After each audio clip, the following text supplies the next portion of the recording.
Tonight, 3 people killed in a stabbing rampage at a German festival. Hello, I'm Briana Shepherd. This is ABC News.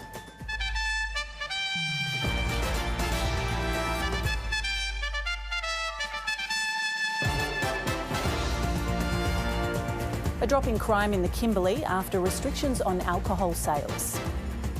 Former Democrat Robert F. Kennedy Jr. bows out of the US presidential race and backs Donald Trump. And the curtain comes down on a miserable season for the Eagles.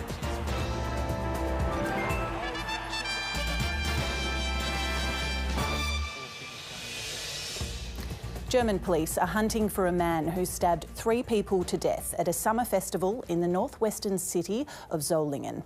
8 more festival goers were wounded, 5 of them seriously, in what police say was a deliberate attack. A lone male suspect is on the run, while the motive for the attack remains unclear. 1, 2, 3, go! A summer party in honour of a German city celebrated for its long history of blade making, ending in violence. Wir möchten jetzt bitte, dass keine Panik ausbricht. The organiser telling locals to go home calmly, even though an armed suspect was still on the loose. The attack began just after 9:30 p.m. when a man started stabbing people seemingly at random.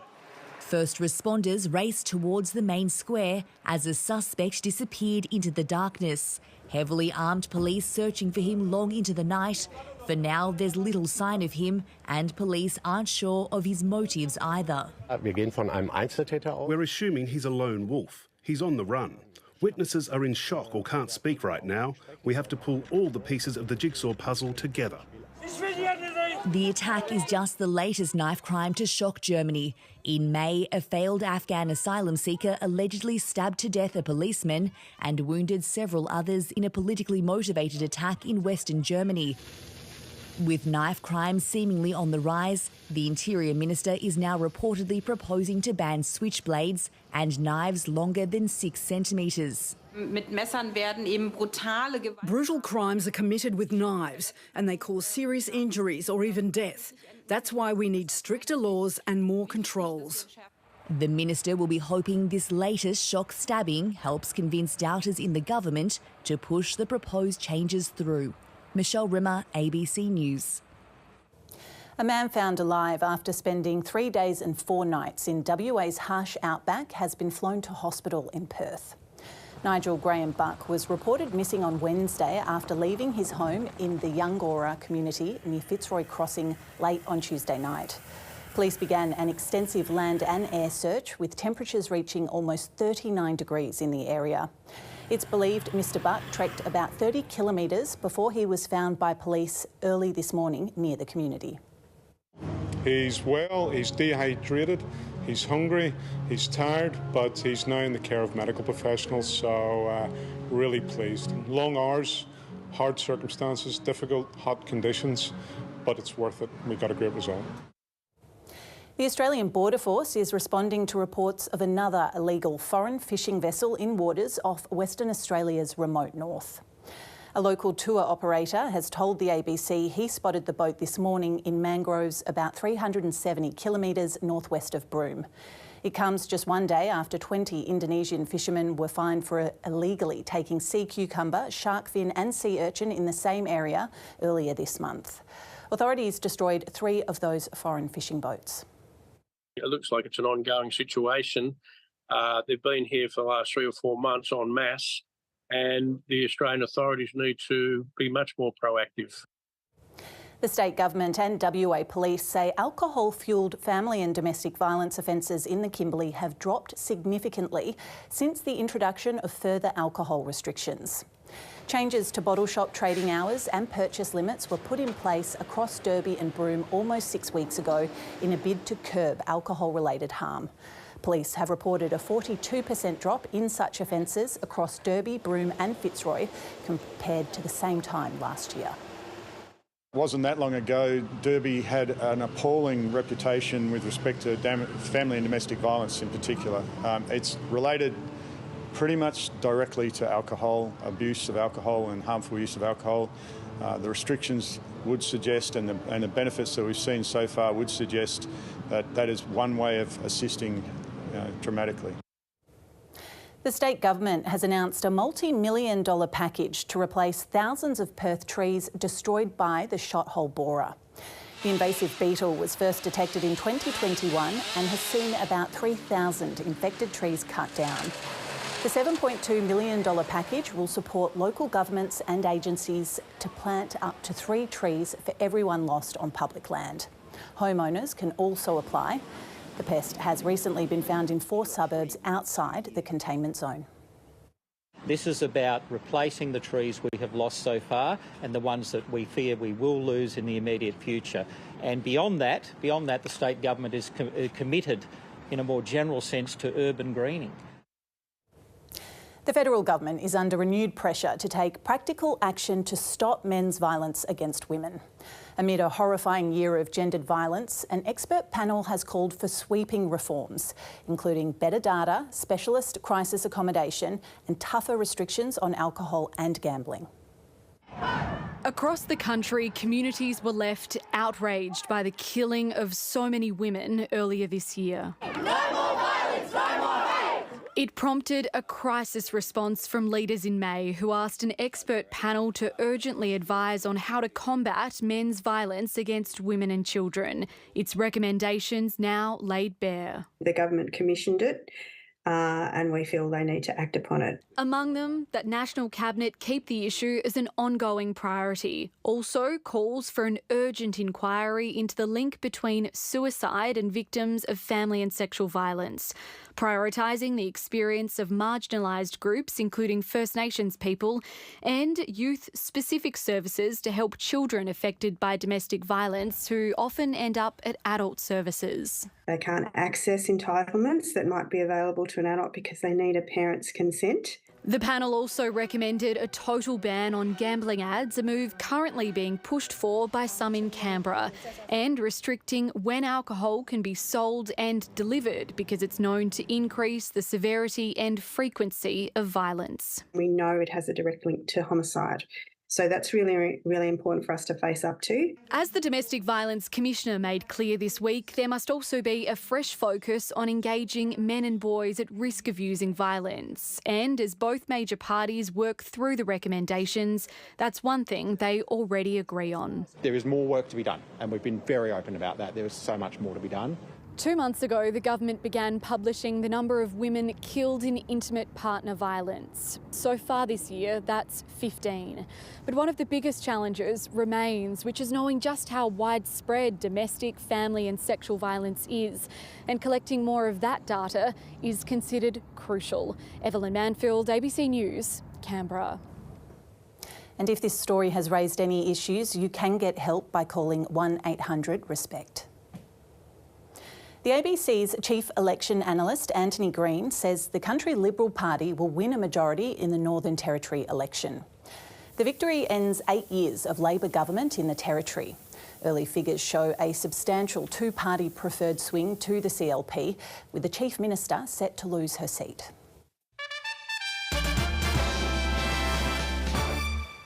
The World Health Organisation says a baby has been left paralysed in Gaza's first case of type 2 polio in 25 years. The United Nations has repeated calls for a ceasefire so the polio vaccine rollout can go ahead safely. They say delaying a humanitarian pause will increase the already high risk of the disease spreading among the children of Gaza who are living in unsanitary conditions. Hamas has agreed to a 7-day pause. The WHO says at least 2 rounds of the vaccine for every child under 10 will be needed to halt transmission. Robert F. Kennedy Jr. began his campaign for the White House as a Democrat. Then he announced he would be running as an independent. Now he has suspended his bid and endorsed Donald Trump. On the campaign trail in Arizona, with a special guest in tow. His candidacy has inspired millions and millions of Americans, raised critical issues that have been too long ignored in this country. Robert F. Kennedy Jr. has thrown his support behind Donald Trump after suspending his own campaign for the White House, claiming he never got a fair go. In my heart, I no longer believe that I have a realistic path to electoral victory. in the face of this relentless systematic censorship and media control. RFK Jr. says he's found he's aligned with the Republican candidate on key issues, including funding foreign wars and border security. And the Democrats ignored his approaches. Vice President Harris declined to meet or even to speak with me.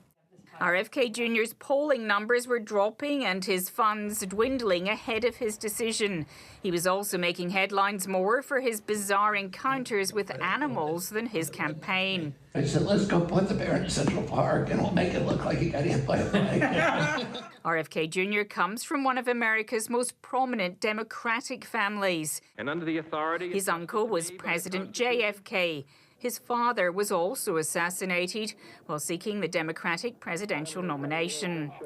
His siblings have condemned his decision to back the Republican candidate. Our brother Bobby's decision to endorse Trump today is a betrayal of the values that our father and our family hold most dear. These past weeks, it's been all about the Democrats, a new candidate, a new running mate, a star-studded convention. But with this announcement, the pendulum swings a little bit back towards the Republicans, and both parties will be eagerly awaiting the results of the first polls after this latest twist in the campaign. It's a little disappointing just because we put a lot of time and energy into this. The truth is, more encouraged than I was before.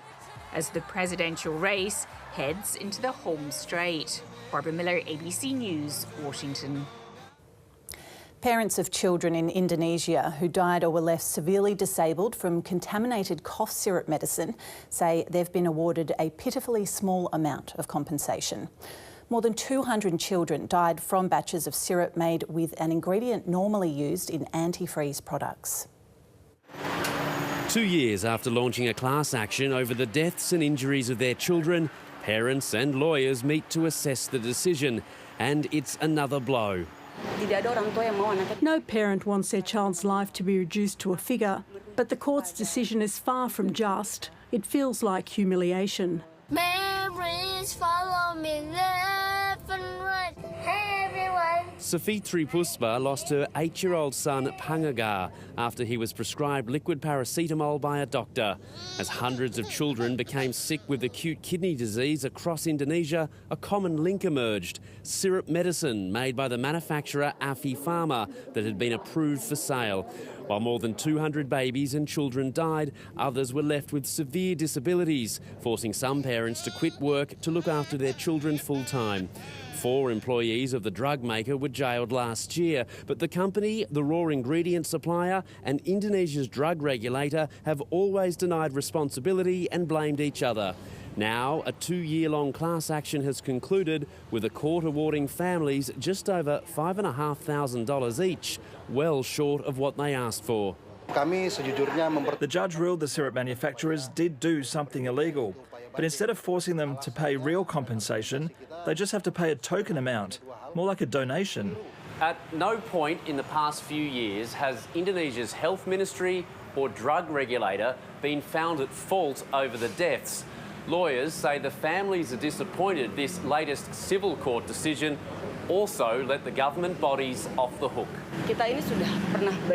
We've already been through our lowest point well before this court process, so we can still fight and look at avenues for appeal. The syrup medicine manufacturer has criticised the court decision and still maintains it wasn't obliged to test ingredients it bought from suppliers. Bill Birtles, ABC News, Jakarta. Across Australia, families are struggling to find solutions as waiting lists for paediatricians reach new highs. One regional WA family has resorted to telehealth consultations with a doctor 2,500 kilometres away in Melbourne. Like many 12-year-olds, Henry Witham enjoys playing sport. But that's only possible after a long recovery. In October 2021, he had a fall here on the farm, which led to quite a severe concussion, a traumatic brain injury. His family had to find specialists to help him walk and talk again. A tough task when you live 300 kilometres southeast of Perth. Yeah, Henry's doing really well. After struggling to find a paediatrician, the Withams secured teleconference consultations with a Melbourne-based specialist. If we hadn't have found him or a paediatrician, I'd just hate to think where we would still be. The number of children waiting for a public paediatrician in WA has increased from almost 6,000 to just under 10,000 in 2 years. That's pushed waiting lists to well over a year for paediatricians, with many refusing new patients. They're very family orientated and they want the best for children. So they don't want long waiting lists and they're doing their very best. How are you feeling today? The state government earmarked $39 million in the budget for an expansion of child development services. That's a catch-up after the last significant injection of funding, which was $50 million in 2010, and even at that stage didn't address the problem. A recent parliamentary report has recommended giving GPs and nurse practitioners a greater role. In the meantime, parents are turning to telehealth for support, but the AMA warns desperate families to be aware that some health professionals are charging exorbitant rates for poor quality service. It's an issue which hits regional patients harder. Jamie Tanu, ABC News, Albany.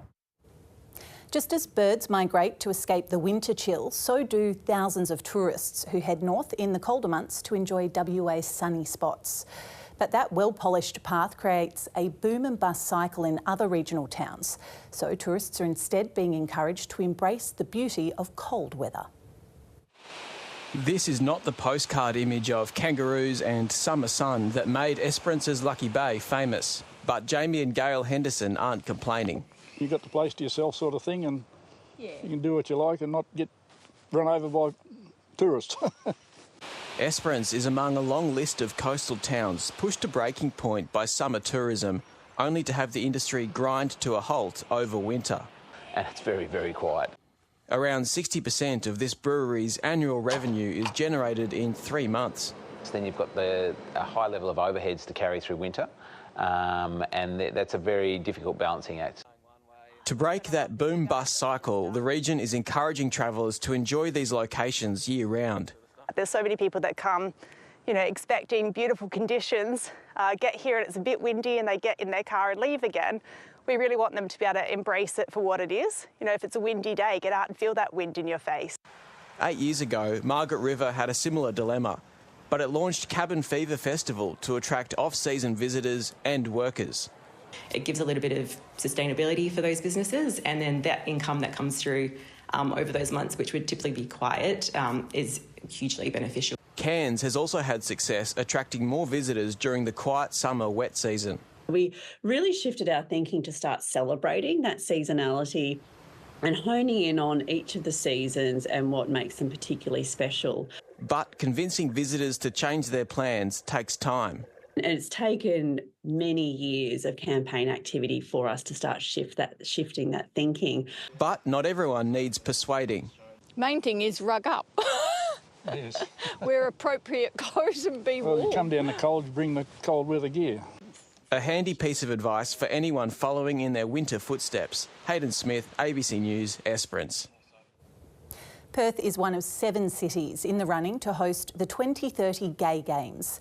Melbourne is also making a bid, with organisers saying the Games would give that state a massive economic boost.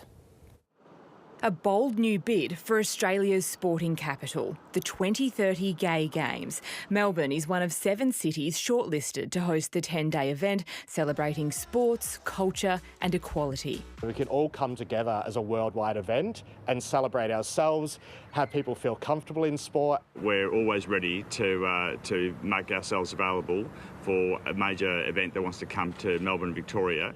Not every major event. No one expected it to be the Victorian Premier delivering a stunning backflip. The government backed out of the Commonwealth Games last July, costing taxpayers $589 million. I would be very surprised if any international organisation, for any reason, wanted to hold an event here in Victoria. Organisers behind Melbourne's bid say it's an unfair comparison. The Commonwealth Games are for elite athletes. The Gay Games are about participation and celebrating community. The government didn't make the Gay Games bid, it's community-led. Athletes pay their own way and they would use the city's existing sporting facilities. Bid organisers say that makes Melbourne the ideal host, as is. Past host cities have benefited by millions. These kind of business events, sporting events, cultural events, absolutely are an economic boost. The Gay Games have been down under once. And the winner is Sydney! That was 2002. This time, Perth's also in the final 7. The government not too worried. I love Perth, but seriously, it's Perth. The WA government is ready to take Victoria on. This guy doesn't get out of Melbourne enough. Let the Games begin. The final 3 cities will be announced in December. Cyan Valance, ABC News, Melbourne. Madison D Rosario is Australia's highest profile Paralympian and will be a flag bearer at the opening ceremony in Paris on Thursday. She's going into her 5th Games seeking to add to her 2 gold medals and continue her work as a disability advocate. National Sport reporter David Mark has this special report.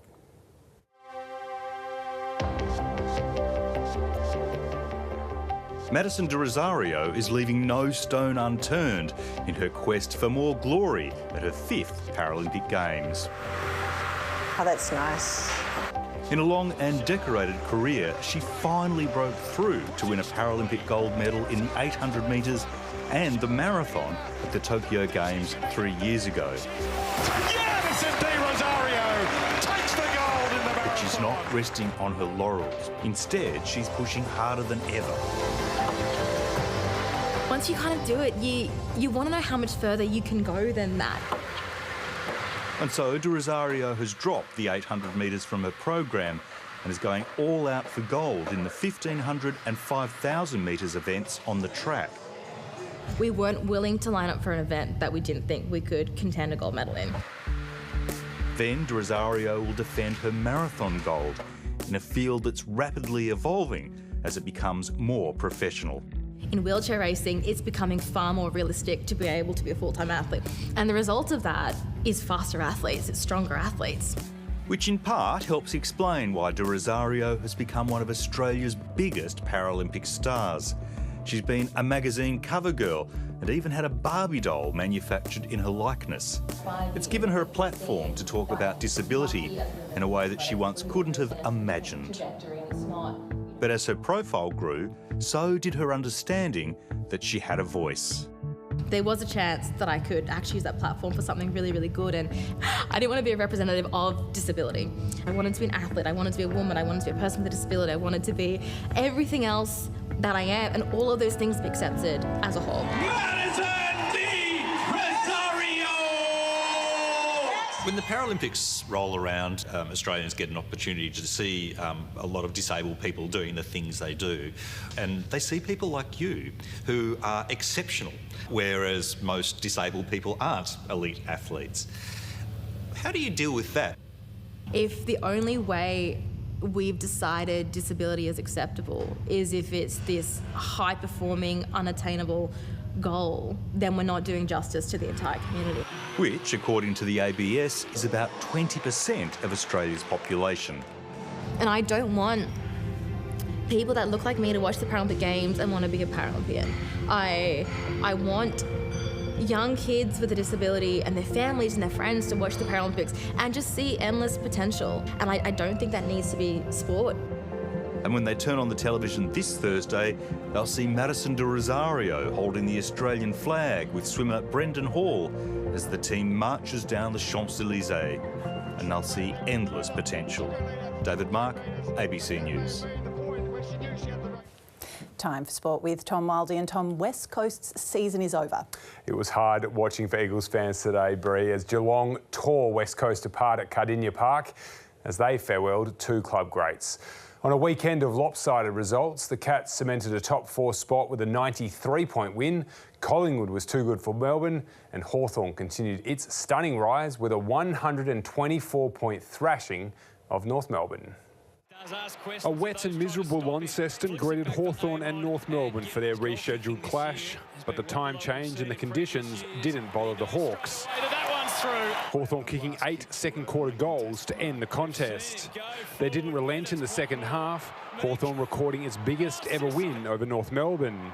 And every other club fears what's ahead. In Geelong, the game at Cardinia Park resembled a training drill as the Cats did as they pleased against an insipid West Coast. Jeremy Cameron booting 7 first-half goals as Geelong became just the 8th team in history to lead by 100 points at the main break. Just all class. In his farewell game, Zach Tui kicked a rare goal. Tui in his last game of the Cannery nails it. Cameron finished with 9 as the Cats moved into third, but they'll be sweating on the fitness of Tom Stewart, who finished the game on the bench with hamstring tightness. Last night, Nick Dacos did no damage to his Brownlow medal hopes, amassing 40 disposals and kicking 2 goals as Collingwood thrashed Melbourne at the MCG. But there will be no premiership defence, relying on Carlton to lose to St Kilda by a fanciful margin to move into the 8. We'll sit and watch finals with a bit of a sick feeling in their guts because we want to be playing finals this time of year. It brings down the curtain on a disappointing Demons campaign as questions continue to swirl around the future of several stars. Christian will be part of this footy club for the next 5 years. He's had a really challenging time. We all know that. He's having to work through a lot of emotions and suffer a lot of trauma, but we'll be there to support him. Keziah Pickett will miss the first 3 games of next season, suspended for this bump on Collingwood captain Darcy Moore in the second term. Richmond has claimed the AFL's wooden spoon for the first time in 17 years after losing to Gold Coast 94-66 at the MCG. With club greats Dustin Martin and Dylan Grimes watching on, Marlon Pickett gave Tigers fans something to cheer about, starting as the sub but coming on to goal in his final AFL game. But the Suns were too good as they controlled the match to end their underwhelming season with a victory. Martin, Grimes and Pickett, who all played in premierships, were celebrated by Tigers fans after the match as the club begins a rebuild. Pretty emotional and just it's pretty surreal. It feels a little bit weird. I think after today it'll probably really sink in. As everyone knows, I love the club so much. I love you all so much. Australia's Ben O'Connor remains nearly 5 minutes clear of Slovakia's Primoz Roglic after 7 stages of the Vuelta a España. Only an intermediate sprint win by Roglic ate into O'Connor's lead, but the veteran still has 14 stages to claw back the 4 minutes 45-second gap. Women's world #1 golfer Nelly Korda leads at the midway point of the British Open at St Andrews. The American carded a bogey-free round of 68 to put her at 8 under after 2 rounds. England's Charlie Hull and defending champion Lilia Vu are her closest challengers, 3 shots further back. 3-time winner Kari Webb was one of several Australians to miss the cut, along with Minjee Lee, who struggled on the back 9 to end her tournament at 9 over. And Bree, that's the latest in sport. Thank you, Tom. Well, it was definitely a bit wild overnight and into today. Perth had about 11 mils of rainfall yesterday, Bunbury copping up to almost 25. Perth's minimum was 14 degrees around 6:30 this morning, rising to a top of 19 just after 1 o'clock. Right now in town it's 16 degrees and humidity is 54%.